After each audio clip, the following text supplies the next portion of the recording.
Alors EDF Invest appartient au groupe EDF et a pour mission d'investir pour préparer le démantèlement des centrales nucléaires françaises. Il y a 57 réacteurs aujourd'hui en activité qu'il faudra démanteler. C'est la loi française qui l'impose et qui donc impose à EDF de mettre de l'argent de côté, de le faire fructifier pour préparer ce démantèlement des centrales. Et donc EDF Invest investit dans tout ce qui est non coté, à côté d'une équipe qui investit aussi dans le coté. Et ensemble, nous préparons donc le financement du démantèlement des centrales. Alors EDF Invest investit en pratique dans, on va dire, 4 catégories d'investissement. Des investissements en infrastructure, des investissements en immobilier, des investissements en dette privée et en private equity. L'ensemble de tous ces investissements représente environ 11 milliards aujourd'hui. Voilà. Et on est une équipe d'un peu plus de 20 personnes qui gérons aujourd'hui ces investissements, sachant que ces investissements dans le non-coté ont démarré il y a un peu plus de 11 ans, en 2013.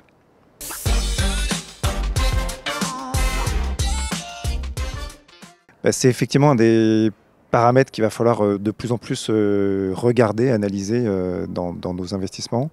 On parle aujourd'hui beaucoup de la transition énergétique ou écologique, la transition digitale, mais c'est vrai qu'il y a cette transition démographique qui est maintenant présente.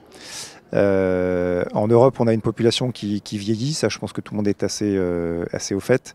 En revanche, ce qui est peut-être un petit peu moins connu, ou en tout cas dans les investisseurs dans le monde de l'infrastructure en parlent peut-être un peu moins, c'est le fait qu'on a maintenant des prévisionnistes démographiques qui prévoient que la population en France ou dans d'autres pays européens pourra stagner, voire baisser, ça dépend des scénarios plus ou moins optimistes, dans les années à venir.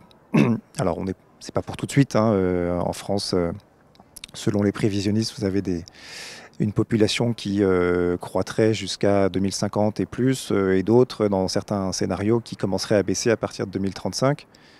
On ne sait pas très bien où est la vérité, mais effectivement, ça pourra jouer sur la demande, sur le trafic sur les routes, sur la demande en télécommunications, en énergie, etc. Et en tout cas, vous avez aujourd'hui des signes assez concrets.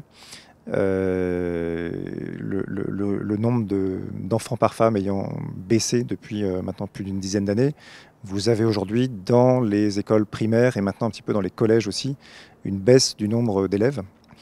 Et donc ça, inévitablement, ça va se traduire dans quelques années par une baisse du nombre d'élèves dans les lycées, puis d'une baisse du nombre d'étudiants, etc., etc. Et donc là où ça peut avoir un impact, c'est si on parle par exemple des étudiants, c'est que par exemple investir aujourd'hui dans une résidence étudiante, ce qui est quelque chose que les investisseurs en infrastructure ou en immobilier font beaucoup aujourd'hui, la question qu'il faut se poser, c'est est-ce qu'il y aura autant de demandes dans 10 ans qu'il y en a aujourd'hui?